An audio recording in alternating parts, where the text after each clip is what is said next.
আকাশবাণী কলকাতা স্থানীয় সংবাদ পড়ছে ধৃতি সেন শর্মা। বিশেষ খবর হলো, লোকসভা নির্বাচনের চতুর্থ দফায় 579 কোম্পানি কেন্দ্রীয় বাহিনী মোতায়েন করা হচ্ছে। পাশাপাশি থাকবে 30,000-এর বেশি রাজ্য পুলিশ। চতুর্থ পঞ্চম দফার জন্য সংকটপ্রবণ ভোট কেন্দ্রের তালিকা আজ প্রকাশ করেছে নির্বাচন কমিশন। ষষ্ঠ দফায় রাজ্যের 8টি আসনের জন্য মনোনয়নপত্র প্রত্যাহারের সময়সীমা আজ শেষ হয়েছে।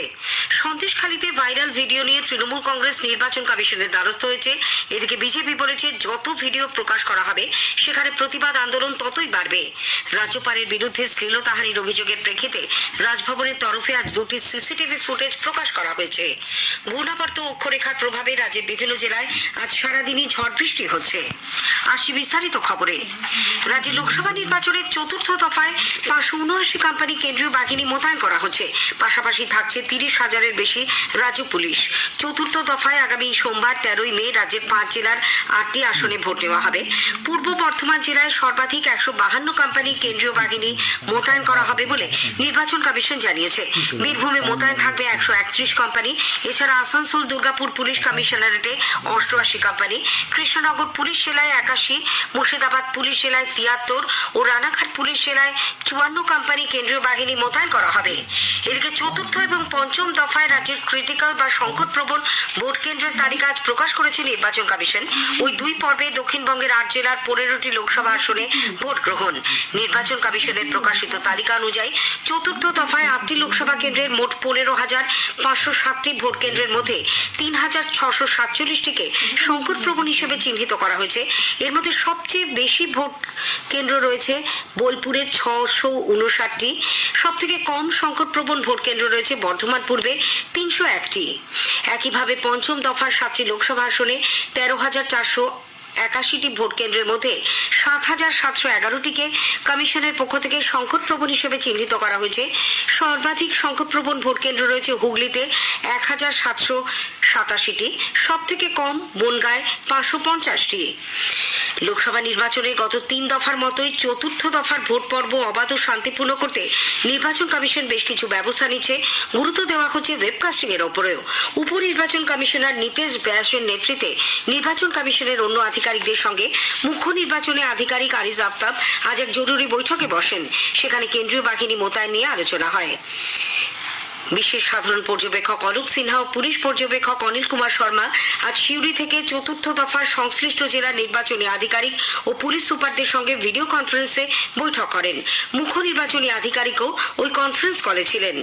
উল্লেখ্য, চতুর্থ দফায় রাজ্যে বহরমপুর, কৃষ্ণনগর, রানাঘাট, বর্ধমান পূর্ব, বর্ধমান দুর্গাপুর, আসানসোল, বীরভূম ও বোলপুর এই 8টি আসনে ভোট নেওয়া হবে। এর মধ্যে অন্যতম নজরকাড়া কেন্দ্র হল কৃষ্ণনগর। আমাদের ইলেকশন সেলের একটি প্রতিবেদন। এবারেও কৃষ্ণনগরে প্রার্থী হয়েছেন তৃণমূল কংগ্রেসের মহুয়া মৈত্র। সপ্তদশ লোকসভার সদস্যপদ খারিজ হওয়ার পর এই কেন্দ্রে তার পুনরায় প্রতিদ্বন্দ্বিতার দরুন কৃষ্ণনগর একটি নজরকাড়া কেন্দ্র হয়ে উঠেছে। তার প্রতিদ্বন্দ্বীদের মধ্যে রয়েছেন বিজেপি প্রার্থী কৃষ্ণনগর রাজবাড়ির অমৃতা রায় ও কংগ্রেস সমর্থিত সিপিআইএম প্রার্থী SM সাদি।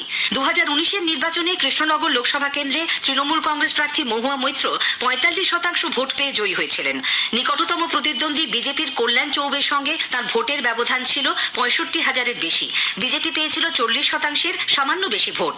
এই আসনে সিপিআইএম এর প্রাপ্ত ভোটের হার ছিল 9% মতো এবং কংগ্রেসের 3%-এর সামান্য কম। লোকসভা আসনের অন্তর্গত 7টি বিধানসভা খণ্ডের মধ্যে তৃণমূল কংগ্রেস এগিয়ে ছিল পলাশীপাড়া, কালীগঞ্জ, নাকাশীপাড়া, চাপড়া এই 4টি বিধানসভা খণ্ডে। বিজেপি প্রথম স্থানে ছিল তেহট্ট, কৃষ্ণনগর উত্তর ও কৃষ্ণনগর দক্ষিণ এই 3টি বিধানসভা খণ্ডে। 2021-এর বিধানসভা নির্বাচনে কৃষ্ণনগর উত্তর ছাড়া বাকি 6টি কেন্দ্রেই জয়ী হয়েছিল তৃণমূল কংগ্রেস। কৃষ্ণনগর উত্তরে জিতেছিল বিজেপি। এই নির্বাচনে তৃণমূল কংগ্রেস ভোট পেয়েছিল 53%-এর বেশি, বিজেপি 44%-এর কাছাকাছি। বামফ্রন্ট ও কংগ্রেসের মিলিতভাবে প্রাপ্ত ভোটের হার ছিল 9.5%-এর মতো। চাপড়ায় এক নির্দল প্রার্থী ভোট পেয়েছিলেন এই কেন্দ্রে মোট ভোটের প্রায় 29%, যা কৃষ্ণনগর লোকসভা আসনের অধীন 7টি বিধানসভা কেন্দ্রে প্রদত্ত মোট ভোটের প্রায় 5%। লোকসভা নির্বাচনের ষষ্ঠ দফার জন্য মনোনয়নপত্র প্রত্যাহারের সময়সীমা আজ শেষ হয়েছে। এই দফায় এ রাজ্যের 8টি আসন পুরুলিয়া, বাঁকুড়া, বিষ্ণুপুর, মেদিনীপুর, ঝাড়গ্রাম, কাঁথি, তমলুক ও ঘাটালে ভোট নেওয়া হবে 25শে মে। এদিকে সপ্তম দফা ভোটের জন্য মনোনয়নপত্র দাখিলের কাজ চলেছে। এই পর্যায়ে কলকাতা, উত্তর ও দক্ষিণ, যাদবপুর, ডায়মন্ড হারবার, মথুরাপুর, জয়নগর, বারাসাত, বসিরহাট ও দমদম 9টি আসনে ভোট গ্রহণ 1 জুন।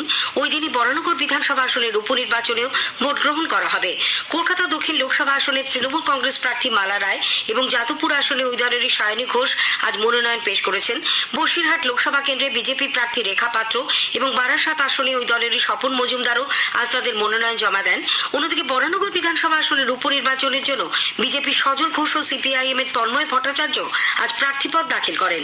প্রবীণ বিজেপি নেতা স্বরাষ্ট্রমন্ত্রী অমিত শাহ নির্বাচনী প্রচারে আগামীকাল আবার এই রাজ্যে আসছেন। আসানসোল লোকসভা কেন্দ্রের দলীয় প্রার্থী সুরিন্দর সিং আলওয়ালিয়ার সমর্থনে রানীগঞ্জের সিয়ারসোলে রোড শো করবেন তিনি। বিজেপি প্রার্থীর সমর্থনে আজ বার্নপুরে রোড শো করেন রাজ্য সভাপতি সুকান্ত মজুমদার।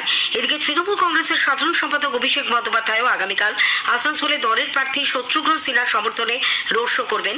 আজ অভিষেকের বর্ধমান পূর্বের দলীয় প্রার্থীর সমর্থনে প্রচার কর্মসূচি থাকলেও প্রাকৃতিক দুর্যোগের কারণে তিনি ভার্চুয়াল সভা করেন। কৃষ্ণনগর লোকসভা কেন্দ্রের বিজেপি প্রার্থী অমৃতা রায়ের সমর্থনে আজ নদিয়ার দেবগ্রামে রোড শো করেন অভিনেতা মিঠুন চক্রবর্তী। ভোটের মুখে বহরমপুর থানার আইসিকে সরিয়ে দিল নির্বাচন কমিশন। তার জায়গায় নতুন আইসির নাম মুখ্য নির্বাচনী আধিকারিক বেছে নেবেন 3 জন যোগ্য অফিসারের তালিকা থেকে। এদিকে ভোট মিটে যাওয়ার পর মুর্শিদাবাদের রানীনগরের মরিচা এলাকায় তৃণমূল কংগ্রেস কর্মীদের মারধর ও বাড়ি ভাঙচুরের অভিযোগ এবং পাল্টা অভিযোগ নিয়ে উত্তেজনা ছড়িয়েছে। আজ সকালে মালিবাড়ি 1 নম্বর অঞ্চলের নিচুপাড়া এলাকায় তৃণমূল কংগ্রেসের এক কর্মীকে বাম কংগ্রেস জোটের সমর্থকরা হুমকি দেয় বলে অভিযোগ। তার পরিবারের সদস্যরা থানায় লিখিত অভিযোগ দায়ের করলে পুলিশ ঘটনাস্থলে যায়। সেই সময় তৃণমূল কর্মীরা পুলিশের ওপর চড়াও হয়, তাদের মারধর করে বলে অভিযোগ।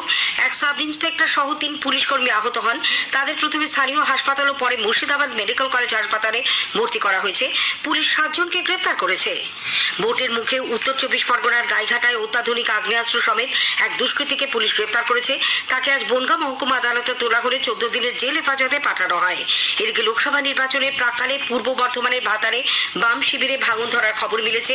সিপিআইএম এর প্রাক্তন পঞ্চায়েত সমিতির সদস্য ডিওয়াইএফআই এর জোনাল কমিটির প্রাক্তন সদস্য বিকাশ চন্দ্র দাস আজ সপরিবারে তৃণমূল কংগ্রেসে যোগ দেন। পূর্ব বর্ধমানের জামালপুর থানার বাগপুর গ্রামে ভোটের প্রচারে গিয়ে এক তৃণমূল কংগ্রেস কর্মীকে মারধর ও তার কামড়ে আঙুল কেটে নেওয়ার অভিযোগ উঠেছে বিজেপির পঞ্চায়েত সদস্যার স্বামীর বিরুদ্ধে। তাকে পুলিশ গ্রেপ্তার করেছে। স্থানীয় সংবাদ শুনছেন আকাশবাণী কলকাতা কেন্দ্র থেকে। এখন বিজ্ঞাপন, পরে রয়েছে বাকি খবর। বাংলার জন্য একবার ভেবে দেখুন, কেন বিজেপি ষড়যন্ত্র করে বাংলার ভাবমূর্তি বাংলার বাইরে ক্ষুণ্ণ করছে? কারণটা স্পষ্ট, বিজেপি হলো বাংলা বিরোধী। তাই এই নির্বাচনে তৃণমূল কংগ্রেসের প্রার্থীদের জোড়া ফুল চিহ্নে ভোট দিয়ে বাংলাকে জয়ী করুন।